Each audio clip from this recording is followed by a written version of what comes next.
There are two people on the stage right now in front of you. A 16-year-old woman and a 35-year-old kid. Confused? Tell me about it. Let's go back a little bit. My father was number 3 of 4 siblings. I followed 5 kids, all roughly a year apart. Yeah, clearly the adults in this family are having a great time. Yeah. But I was everyone's baby. I mean, if I got caught in a game of hide and seek, the game had to stop and we had to play something else. All my brothers grew up wearing each other's hand-me-downs, but this little princess got the pretty new dresses. Every chance they got, my aunts would dress me up like a doll, and the whole family would line up in the living room watching me sing and dance. Every word that came out of my mouth went with wonder and applause. Eventually, my dad moved away and the family shrunk to mom, dad, my elder brother, and I. But the dynamic didn't change. Let me paint you a picture. I was 5 years old when I was given my own bedroom with an attached bath and a dressing area. Every morning, my elder brother would be sitting downstairs, fully dressed, obediently eating breakfast, and I'd be on the top floor running around saying, "Where's my books? Where are my shoes?" My hair wild, my tie crooked, and my mother would be chasing me around with a breakfast sandwich to get a few bites in before the damn school bus arrived. I would turn up late for dinner every night, and then most nights I would simply refuse to eat whatever my mother had made. So it had to be packed away, and the family would drive to my favorite pizza place. A little, spoilt brat. That's who I was. Now from these stories, of course, it seems that I was the bane of my mother's existence, which was probably true. But we were very close. I mean, we were very different people even back then. She had been raised to be really loyal and subservient, and I was loud and opinionated. She liked to eat salads and fruits, and I was practically made out of junk food and ice cream. She was neat and organized, and, well, if you could find my bed under my blankets and books, good for you. But in this large patriarchal family, way back in India that we were both living in, she was always under pressure to be the perfect daughter-in-law, the perfect mother, the perfect wife. And I was her only friend. She could confide in me, tell me things that she couldn't say to other people, and I would listen and hug her and make her laugh. It's like we had our little sweet secret world where we were so happy to have each other, thick as thieves. So of course it was me that she decided to tell when she felt a bump under her arm. She showed it to me, we looked at it, figured it was a pimple, put a band-aid on it, forgot all about it. But then the bump got bigger. So she showed it to me again, and I said, "What are you showing it to me for? Go see a doctor, man." So she did. And further inspection showed that she had a cut on her left breast, which was bleeding. It's a skin allergy, the doctor said, and gave her a lotion. My mother obediently applied the lotion for several weeks, but the cut continued to bleed. So we went back to the doctor, who took another quick look and simply changed the lotion. A few more weeks went by. But now the lump was becoming bigger, and the doctor was completely lost. So a flurry of random tests started, but none of the tests would tell us anything. Oddly, it was me who first uttered the horrifying words on a very quiet car ride from yet another appointment. "What if it's cancer?" "Don't be silly. You watch too many movies. What do you know? The doctor knows best." But I repeated that a few weeks later at breakfast. "What if it is cancer? Shouldn't we at least find out?" By that time, the lump was big enough that my parents agreed. It took all of 5 minutes for the oncologist to confirm our worst fears. A biopsy was sent off for a sample, and this time, the test came back quick. Stage 4 breast cancer. The lump in my mother's breast had tentacles growing up her nose, reaching for her brain, and further expanding across her chest, reaching for her heart. The doctor gave her 6 months to live. Ever been on a roller coaster? When it's going up and down and you're laughing and cheering, and suddenly the roller coaster turns upside down. You feel bile rise up in your throat and you think you're gonna throw up. That's how that moment felt. The best oncology specialist was in a whole other city, so Dad called him and took him through all Mom's reports, and he said, "Well, the only thing you can do is chemotherapy and radiation to at least try and slow it down. I remember that evening like it was yesterday. Mom and my dad and my grandpa walked away discussing finances and logistics. My brother went to his room, leaving me and Mom on her bed.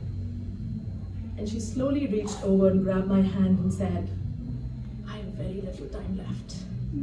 And you know these men, they can't even boil water. You have to take over for me. I remember snatching my hand back saying, are you crazy? You can't be serious. I mean, come on, my mother ran that house with the expertise of a CEO running a company, and I was like the unpaid intern who should not have been hired in the first place. I couldn't take over. But funnily enough, it was my gender that was getting me the job this time.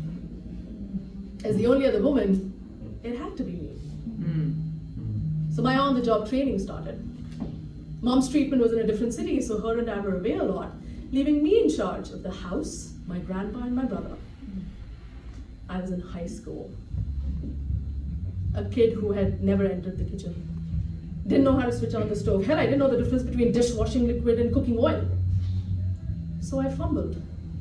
Dishes would constantly fall from my hands and crash to the floor. The blender would explode because I forgot to put the lid on. The house would constantly smell of burnt food, and the laundry would be piling up in one corner, completely forgotten. On the rare days Mom was home, I was her nurse. I had to remember to give her the meds on time, to apply the ointment properly, to make the high-protein meals she needed to keep her immunity up, to continue the chemotherapy that was keeping her alive. Some days I got it right. Most days I didn't. Then the news of my mother's illness traveled, and my mom has a lot of fans. So there was a line of people waiting outside the door to see her. I mean, the doorbell rang every 5 minutes. Now, these would have been quick visits that all of us would not have noticed, but my mom was the perfect hostess. And now she wanted me to play that role.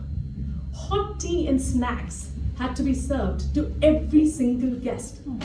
I didn't know how to make tea, so I screwed it up.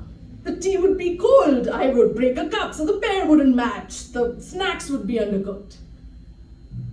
And that's when the shaming began. Oh, clearly this apple fell very far from the tree. Oh, I taught my daughter how to cook at a very young age. I mean, you really must teach them young. You know, it's always the young ones who are really spoiled. I mean, look at her. She can't even hold a tray. As the chemotherapy weakened my mother, the words began to come from her. Frustrated that she couldn't help, she would criticize every single thing I did, and I would scream saying, I'm doing my best. And then I would go and hide in the bathroom crying, holding on to that sink going, why is this happening? Is this my life? Is this my life? This can't be happening. At this point, it felt like the patient and the nurse both were not going to make it. And then summer vacations rolled by, so my dad flew me out to the city where my mother was getting treated. I walked into the room where she was getting chemotherapy, and she was sitting in this chair, really small and frail. She smiled at me weakly and I waved back, and the nurse sent me outside. I hope none of you have experience with this, but the oncology wing of most hospitals is very quiet. I was sitting in the hallway with my head in my hands, and all I could hear was the pitter-patter of tiny feet, so I looked up. And through this dark hallway, with just a little bit of light coming from the window at the end, I could see the silhouette of this little boy and his father who were walking up and down. At first, I thought nothing of it. I figured it was another kid who had to be distracted so that they didn't make a scene. But then they turned around and started walking towards me, and that's when I saw it. The needle that was going into the little boy's arm, attached to a tube, going into a bag of chemotherapy the father was holding up. The kid was too young to know any better, but the tears trickling down the father's face told me it wasn't looking good. That was the moment I grew up.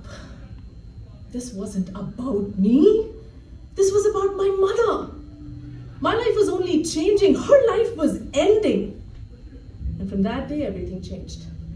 I began to Google recipes. I learned how to make Grandpa's meals the way he liked. I woke up early to get breakfast ready for my brother and I before school. The house became neat and organized. The laundry got done on time. One day my mother called me, saying the really grumpy aunt who had visited us the day before had called her praising my maturity and hospitality. My mom was crying. My little Baba's all grown up. I can leave this world peacefully now. We're both ready. And it really felt like we were. Like we were both coming to the end of this long road and now we just wanted the car to stop. But that car took a sharp turn left. A young doctor came to my mother's hospital and brought with him an experimental drug. It had never been tried before, so we didn't know the risks, but we had a few months left on the clock. We didn't care, we signed up immediately. My mother was moved from the general ward to a VIP suite where a bunch of doctors started giving her attention.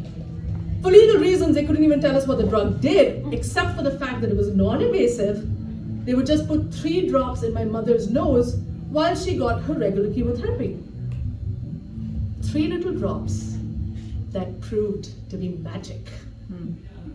The tentacles died and stopped growing and the tumor shrunk.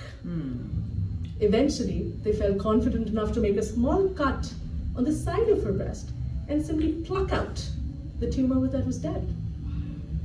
Eventually, they did a little bit of radiation to make sure nothing came back, but then she was in remission. It was over. I was still in high school. But while the cancer had changed my mother's body, somehow it had done the same thing to my mind. Because while now, technically I could go back to being the kid I was, I'd forgotten how. It was like in that movie, The Matrix, I'd been brutally unplugged and I couldn't go back. I'd forgotten how to laugh and be naughty and gossip about boyfriends. I was a 16-year-old woman, too mature, too serious, too heavy on the head. Why are you such a granny? Lighten up! Oh please, can someone give her a cane to walk with? She's so old. Eventually got stopped. Everybody stopped inviting me to birthday parties. Labeled a weirdo, a misfit, excluded from everything. This feeling of not being good enough for anybody began to set deep into my bones. So I poured myself into work and academics. 3 postgraduate degrees, multiple promotions. Eventually I left the country, bought a large house, hired full-time help, living a life of luxury, creating a new identity of someone who could do anything. Someone who was admired and someone who was now welcome everywhere. More than a decade passed. And then a few years ago, work brought me to the US. And in this strange new do-it-yourself world, something really strange became painfully apparent. That I couldn't bring myself to do basic things like load the dishwasher or make toast. I mean, I tried, I just couldn't do it. As it turns out, the trauma of being forced to run a household at such a young age had created a mental block in my head that I just couldn't get past.